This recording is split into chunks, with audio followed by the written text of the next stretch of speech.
Hello. Okay, now my audio's not working. Is it? Yeah, it is. Holy shit, I have been trying to record this video all day long. Um I've been up since 6 doing like normal stuff, and then and when I mean normal stuff, like I homeschool my kid and I have to do all the normal adulting things, and then I get to finally sit down and see what like I want to cover, what is going on with my hairline right now. And this case is floating around. I had it saved in my watch later. I had it saved in my watch later on YouTube. And I normally save things in there that interest me, and I'm like, ooh, let me like dig a little deeper. And throughout the day, I was listening to several different videos. So what I'm going to do, this case can be somewhat overwhelming, especially since Kyron was never found. His remains were never found. He was never found. Just nothing in general. So I want to do this in a way that I like crime stories to be shown to me, and how some of my favorite creators do it. They kind of like section it up, and I'm gonna try my best to do that. All right, I'm gonna see if this video has more detail. Offering closure, and maybe you can help us solve these mysteries as well. This week, our case takes us to Portland, Oregon. It has been 13 years since anyone saw a little boy named Kyron Horman. His story captivated the nation and continues to this day to grab people's attention. He has never been found. There's never been a suspect named in the case. We spoke with Kyron's mom, who is still working tirelessly to find her son. And she maintains she believes she knows who is involved in his disappearance. Here now is a closer look at Kyron's case. June 4th, 2010, 7-year-old Kyron Horman left for school with his stepmom, Terry Horman, excited to show off his second-grade science project on tree frogs at Skyline School in Northwest Portland. They went to school in his dad's truck that day. Terry didn't normally drive the truck, but she said she'd need it to bring Kyron's science project home. Terry snapped a picture of Kyron with the project, posting it on Facebook that afternoon. But when it was time to pick Kyron up from the bus, he wasn't there. Kyron is not seen getting off the bus when Terry walks down to the bus at about 3:30. Kyron's family called the school. Police and the FBI set up staging and search locations around the school and at Kyron's dad, Kane, and Terry's house. For 9 days, police called the search a missing persons case. But on the 10th day, they changed the scope to a criminal investigation. Would you have to find Kyron before you would make an arrest? No. Here's what they knew about June 4th, that day Kyron went missing. Kyron went to school with Terry and his 18-month-old stepsister. Terry said after Kyron showed her his project, he went back to the classroom.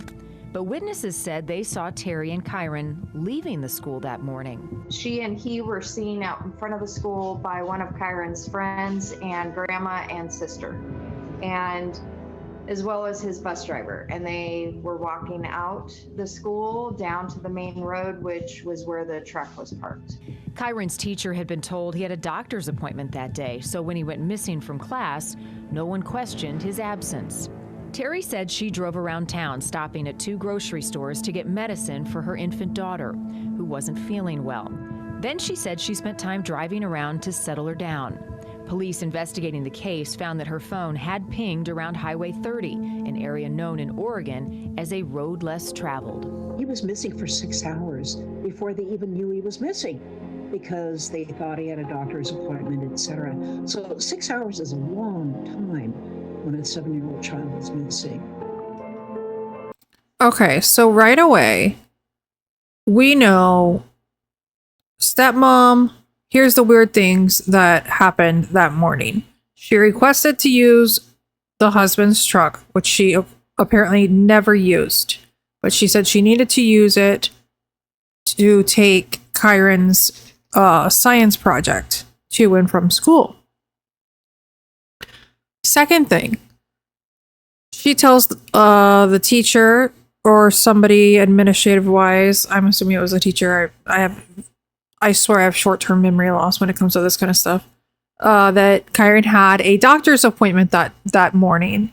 So that was why no one was ever called, that he wasn't in class. Third thing, her phone pings.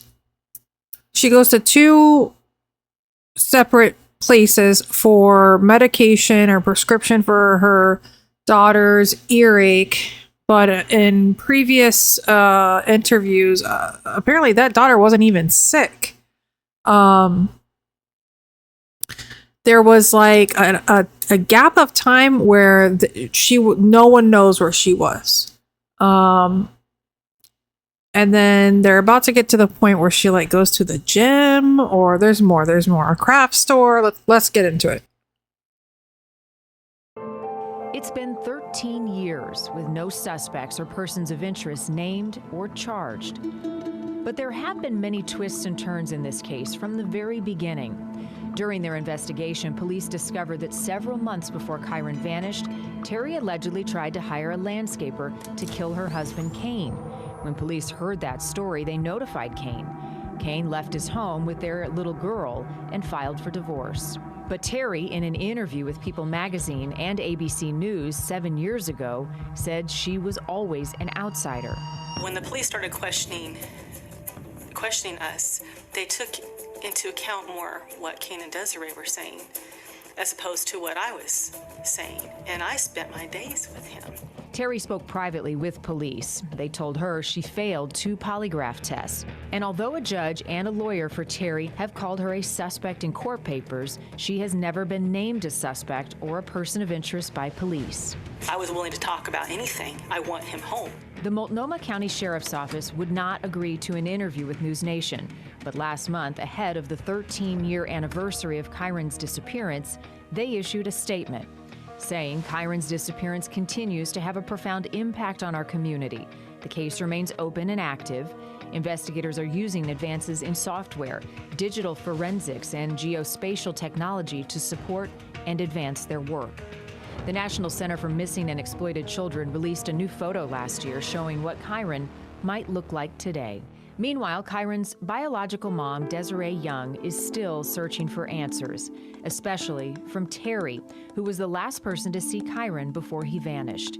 She filed a civil suit against Terry 10 years ago, accusing her of kidnapping Kyron. She dropped the lawsuit, but she's fundraising with things like car washes in hopes of getting a task force and private investigator in place to file a new case. If we're not going to get it ready for court, we're just sitting here waiting for a magic moment that may or may not be in our future.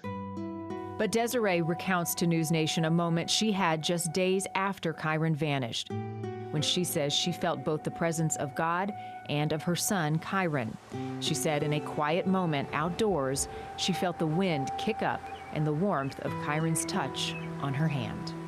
He told me, "Mama, I'm okay. There is a God, and I'm with him, and I'm happy, and I'm okay. And you need to be okay too." And I said, "I can't be okay because I need answers, and I don't want you to be with God. I want you to be with me."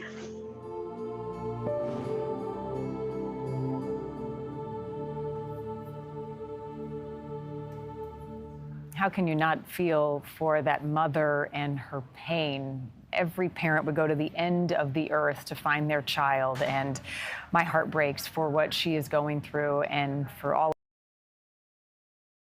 All right, so I'm going to pause that there. I've been writing a little list, and I have it labeled as Terry's red flags, okay, for that morning. Like I already said. She requested the truck. Okay, we got that. She failed 2 polygraph tests. She lies about the doctor's appointment. She goes to to 2 different stores for prescriptions, but her daughter wasn't even sick. Goes to the gym, and I think she was only at the gym for 18 minutes, but claims that she was driving around town to soothe her daughter's earache, but then goes to the gym, leaves the daughter in the daycare at the gym for 18 minutes. To me, that's just trying to have some sort of alibi. And her phone pings, and I think they're going to get more into detail later in this video, but I kind of want to stop I'm the type of person where I need like things broken down and condensed so I can fully absorb. I don't like too much information, but I don't like just grazing. Okay. I don't need to know every single detail, but I want to know everything about Terry, that's for sure. And I definitely want to know why she hasn't been indicted. All of those who love this little boy. I want to welcome in my colleague and journalist from Portland who has been following this case, Dan Tilkin. He is an anchor with Coin TV.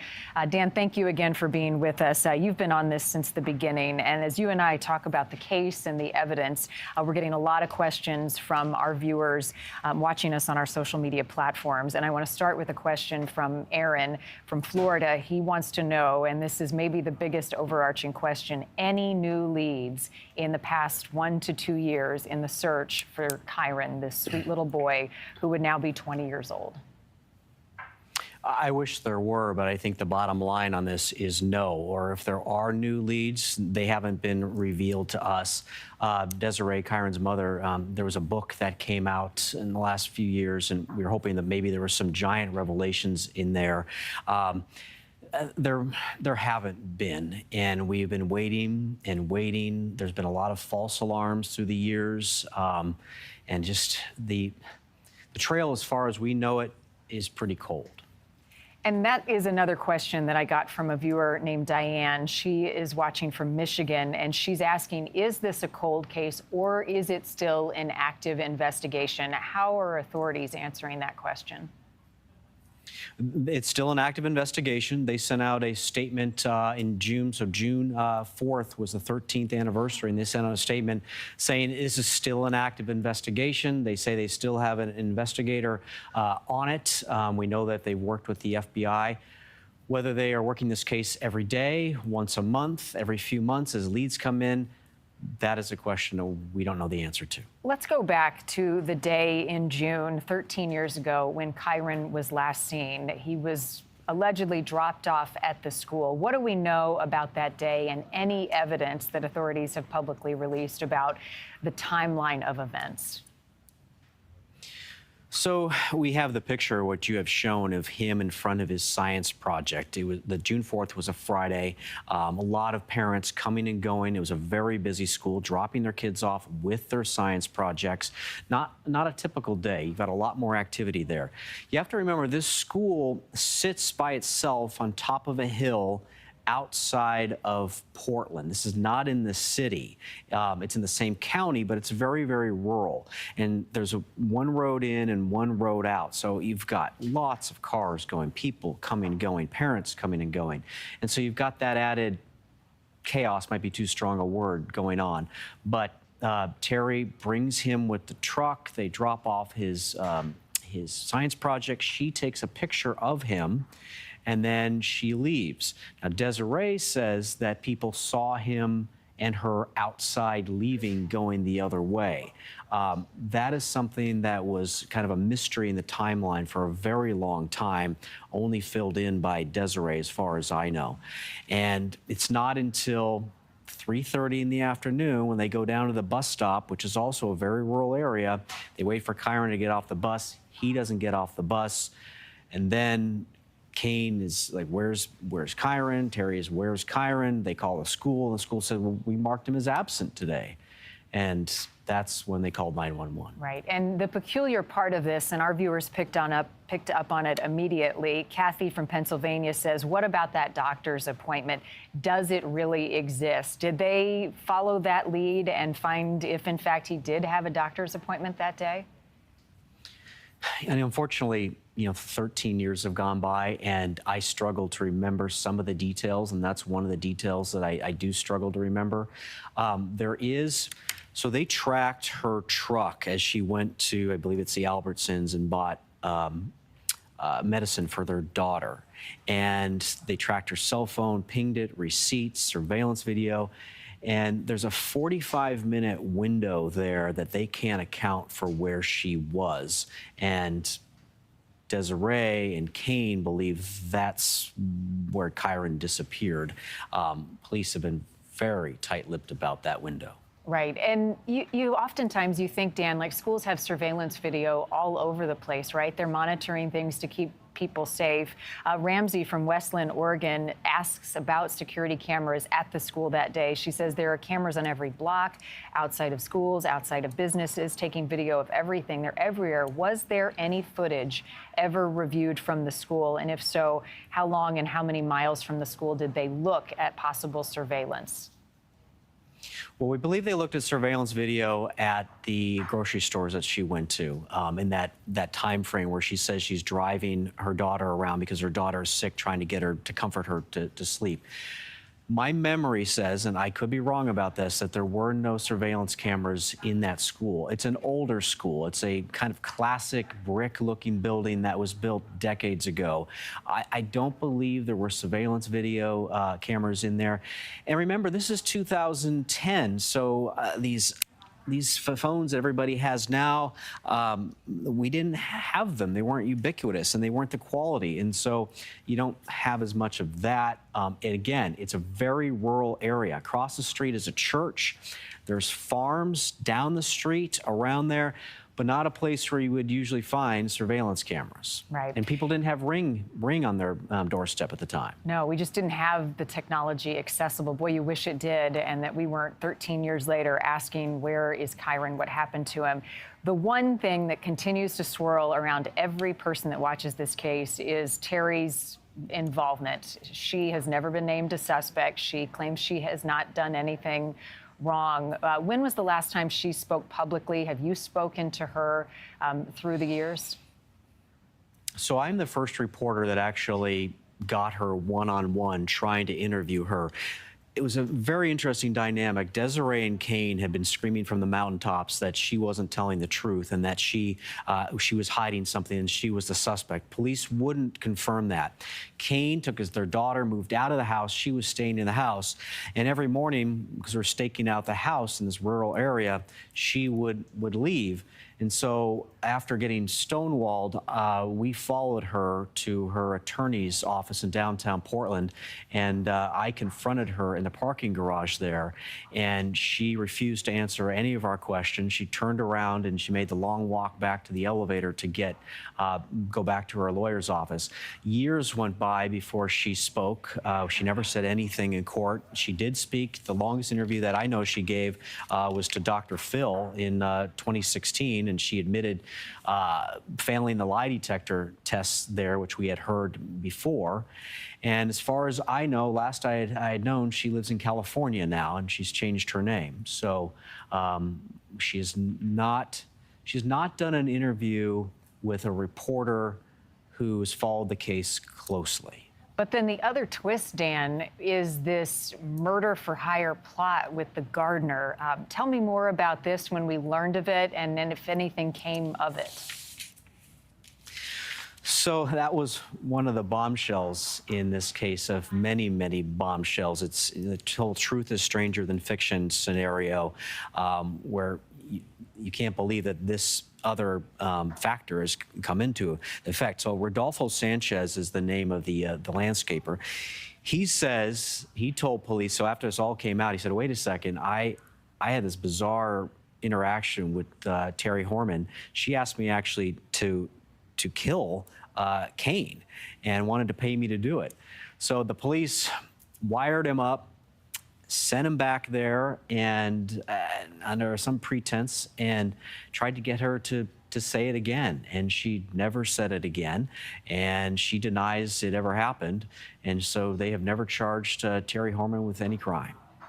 Never charged with any crime, and the mystery remains. You know, I said when you and I spoke on TV a little while ago that this case haunts people, right? To go a day not knowing where your child is one thing. 13 years later is quite another. How has this impacted that rural community and all of those around the Portland area that anytime you bring up Kyron's name, people have something to say, questions to ask? You know, we are getting to the point where so much time has gone by that more and more people don't know who he is. I will not forget, I took my... And I think that's another reason why I wanted to cover this case, because it's cases like this that even with, I'm a small, very, very small, minuscule creator, but even pushing out this kind of content, say that this reaches the right person somehow in any way, shape, or form, and Kyron goes home, or Kyron's remains are found somehow, or there's something that happens in the case, that is the whole point of this. It truly, truly is. Son a number of years ago to the big car show in Portland, looking at cars, and we were walking through, and it's shoulder to shoulder people, and I look over to my side, and there is Kyron's father, Kane, and standing in front of a display of his missing son, all by himself. Nobody was talking to him, standing there, and it struck me that the man that we were all so wanting to interview at the time and couldn't talk to because of the investigation and kept things close to his vest is now standing 10 feet from me, and nobody wants to talk to him. That is the pain of what happens when time goes by, and our society, as everybody knows, moves very, very quickly, and people's memories are short, and it's a tough situation. Yet, all these years later, we have an age progression photo of what Kyron may look like now. Did that come from the Multnomah Sheriff's Department? Did the FBI release it? Where did that photo come from? So they work with the National Center for Missing and Exploited Children, who have that technology, and they do this with a lot of cases, and they are able to, we think, do a pretty good idea of what they might look like. One of the problems of this case is you start looking at every 7-year-old boy with glasses, and suddenly everyone thinks that's Kyron, because you only have that still image in some family videos and out of context and in different clothing. And so we are chasing all those leads. Police are chasing all those leads. You think you can identify somebody really easy until it actually becomes time for it to happen. And people are not great witnesses, as we often find out. Yeah.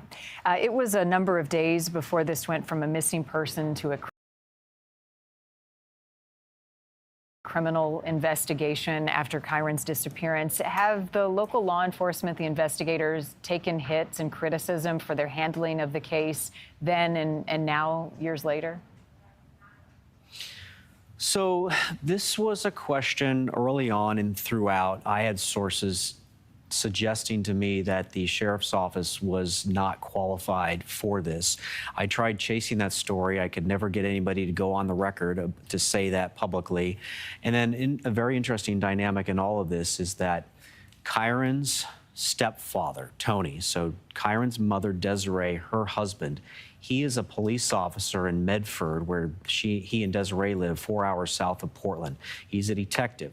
And to my knowledge, he has never questioned the qualifications or the thoroughness of the Multnomah County Sheriff's Office investigating this. So That, I think, is the bottom line here. If he were questioning things publicly, and he certainly had plenty of time to do it, I think that would be a situation to look at. But he has never done that, and I think that is the bottom line. And what we're seeing on our screen now, Dan, is some of the searches. I have another question from Terry Reynolds, who is watching from Hillsborough, and they want to know if dogs had searched the property, what other resources they used to scan the area. Thinking back to that time, how many searches and how extensively did they look around the area for Kyron? So this is the most extensive search in Oregon history. There were thousands of people looking, search and rescue crews from all over the region, from all over Oregon, all over the state of Washington. I believe other states too came in. They had many dogs, and they did methodical grid patterns. People opened their doors to their houses, their basements, their barns. All around the school are hay fields, and at the time the hay was 2.5, 3 feet tall, and there were barns, and behind that are tall dug firs. And we all thought, they'll find him in a barn, they'll find him hiding in the hay. And that didn't happen. And then day after day after day, they checked the quarries. They just went out and out and out and out. Then they ended up checking marinas. They ended up checking sunken tires at marinas, because the Columbia River, which carries a tremendous amount of water, very strong current, very wide river with lots of channels, is not that far, several miles from, in a city it'd be far, but in the country it's not far. And so if somebody did something with Kyron, it's conceivable that they could quickly put him in the river, and then that current could take him somewhere. They searched for pre-dug holes. They searched and searched and searched and searched and searched, and have continued to search throughout the years. Right, and we'll continue to search until they find anything. My final question for you is, after all of these years, we heard from Desiree, and she feels as though there was a presence of Kyron, even in the days after he disappeared. Is she holding out hope that he is still alive? How much and how out in the open is Desiree and Terry now in trying to keep the case in the public spotlight? Well, I'll talk about Terry first. Terry, there's somebody on Facebook, on one of the Kyron Horman Facebook pages, claiming to be Terry, who is posting quite recently saying she didn't do it. We have not been able to verify if that is her, and that's one of the hard things about this story is social media. Anybody can be anyone, but she has not given an interview, as far as I know, for quite a long time. Desiree, I hate to speak for her, but I do believe she holds out hope that Kyron is still alive. I know that every time I've interviewed her, she ends it with saying, Kyron, we haven't given up. We're still looking for you, and I love you. So I think that's how she probably still feels. I think any mother would. And you mentioned you had that interaction with Kane. Did you speak to him that day or since? I just said hi to him that day and kind of gave a wave and a nod. I have spoken to him recently, and through the years we do. And the anniversary, unfortunately, comes around, and we do interview them and we talk to them. And each year, it's just, I can't imagine the frustration and just utter sense of desperation they must feel. Yeah. I have 2 kids myself, and I can't imagine. It's the unknown, Dan. And as we cover these stories, especially as parents, you think of your own child and what you would do in this situation. And as I said a moment ago, you're relentless. You go to the end of the earth until you have answers, until you bring them home safely. I'm very appreciative that you were able to join us, that we can continue to shine a light on this case 13 years after Kyron was last seen. I hope the next time we talk, we have more answers. But thank you for your insight. Thank you for your reporting. It's been a pleasure to talk to you. All right, I'm going to leave this up on the screen while I just go over a few things. If you see me looking down, I have what I was showing earlier. I have an entire printed sheet of everything about Kyron, the disappearance, the background, initial search efforts, legal proceedings, lawsuits against Terry, depiction in the media, And there are a few things that I wanted to just read while I keep this picture of Kyron up on the screen, and what the missing and exploited while I keep this picture on the screen with the phone number. If you have any information regarding the whereabouts or any leads to the case of Kyron Horman, the number there is on the screen. This is through News Nation. I will probably, if I can find, I will obviously link this this interview itself.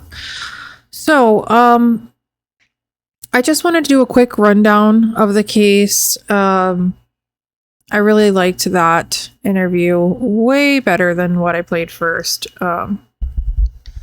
So Kyron has been missing. This actually stuck out to me right at the end. I don't know why, but on Wikipedia, they have just a little condensed section with a photo and has born, disappeared, status, education, occupation, and parents.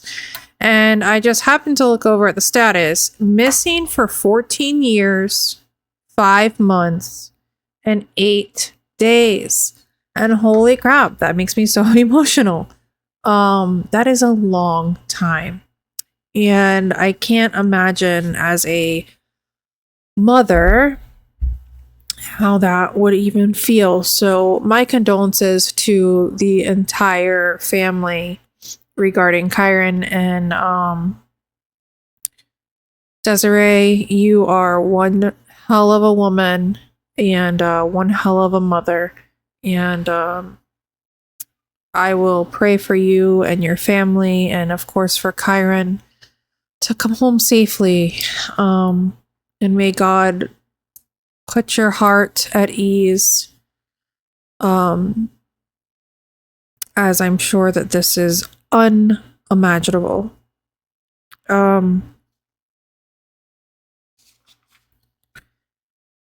things that I wanted to touch base on before I ended the video is, of course, going to be regarding Terry.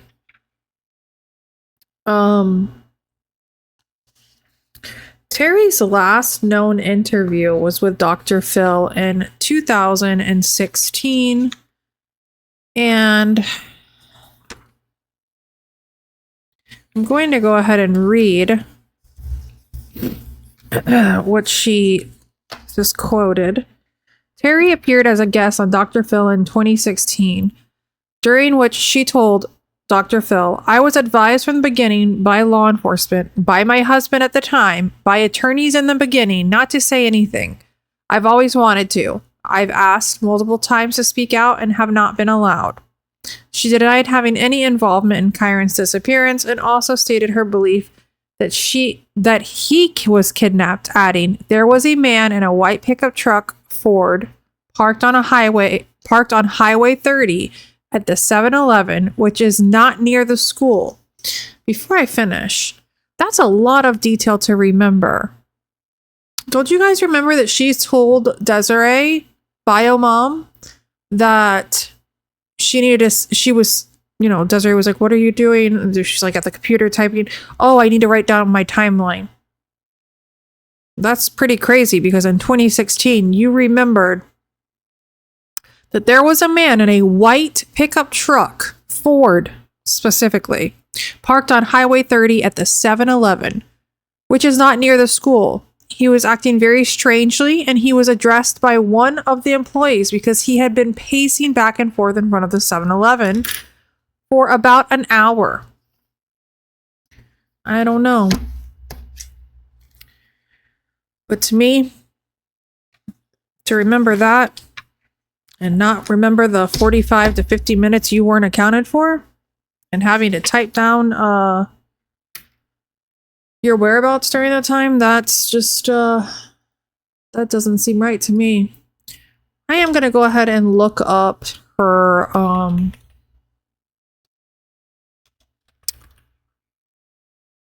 episode with Dr. Phil. I am not going to play the whole episode, but I will play the 5 minutes of it. You're posting on Facebook a few days afterwards with things that some people were critical of. For example, saying, hitting the gym tomorrow, I didn't get home until 8 p.m. tonight. This is 4 days after Kyron has gone missing. Mm-hmm. At this point, you don't know if he is been kidnapped and is being raped and tortured, is lying dead and cold in a ditch. You don't know what is going on. And you say, hitting the gym tomorrow, I didn't get home until 8 p.m. tonight. That, I think, would be viewed as a lot of people as atypical behavior for a distraught mother of a missing child. Well, that would be because the law enforcement told us to do things that we normally do. So they want you to go grocery shopping. They want you to go to the gym. They actually specifically told both Kane and I, and he was with me that day when we went. Did they tell you to sext with someone 26 days afterwards? No. Because I found this really strange behavior, and I have to tell you, I have a hard time squaring this up, and I have to say, I took out, there were many of these that I just simply, FCC can't put up, and I'm only putting your side up here, but you're texting with a man, and you say, whatever, like I'm going to get any ever again. Tell Jason Statham I'm available for whatever. I can bench, you're talking about bench pressing, I can do 195, that's how I roll. Then you say, you're flirting around, I'm stronger than you. He responds. You say, we need to arm wrestle. Meanwhile, just know I can take you down. I won't hurt you though. I'll pin you down and sit on you. I take it you're attracted to me.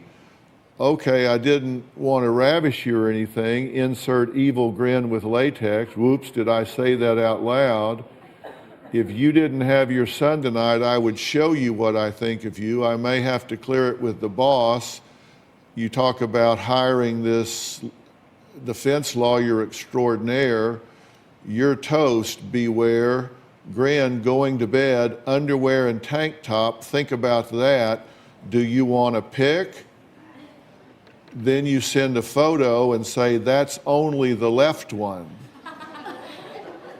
I quote unquote aim to please. Did you want something bigger? Another photo.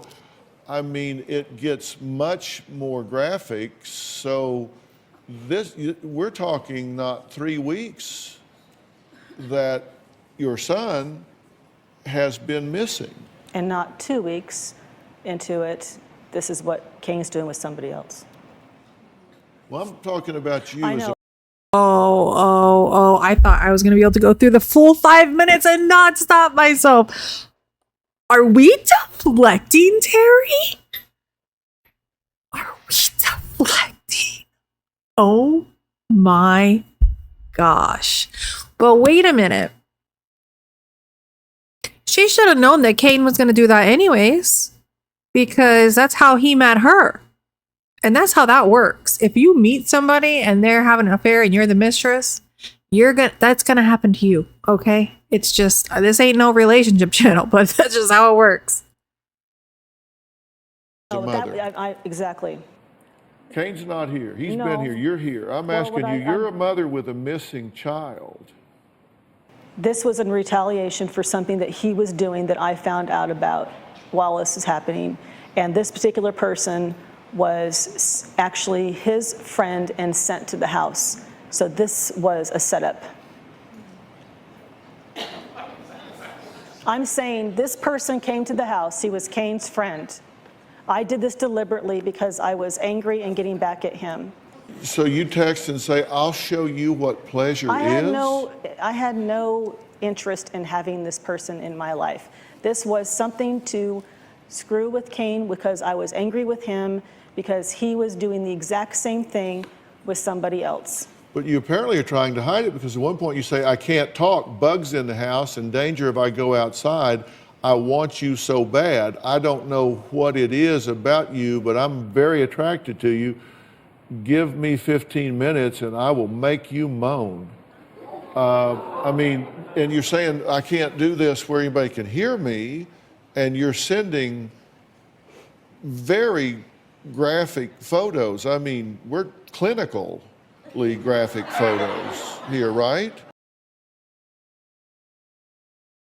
Damn, I didn't mean to do that girl so dang dirty. I was actually trying to, I think I'm gonna click this one. I was trying to see how much you get paid to be on the Dr. Phil show. There's been a lot made of the fact that you've taken 3 polygraphs and that the polygraph operators have reported that you failed the first 2 polygraphs and that you walked out in frustration on the 3rd before it really got going. And you've said that the first polygraph seemed to be kind of a normal protocol. The second one seemed like a hurry-up job that they didn't really do half of what they did on the first one. Right. And the third one was very frustrated and you didn't actually do it. So the first one was approximately an hour long, and reading the results took about 3 hours to do it. I'm very hard of hearing, virtually deaf in my left ear, so I have to look at people when I talk to them to understand what they're saying. He was behind me when he was doing the first polygraph.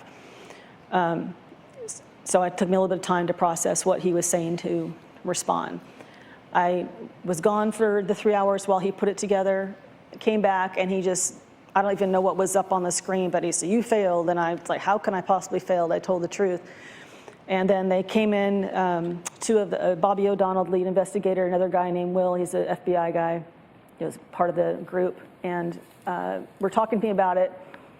And after discussion about it, I was upset. Went back and I had, at that time, called Cain, and I told him, I'm just done cooperating. I have had it. I cannot believe that they're focused on me, or they're not focusing where they need to be.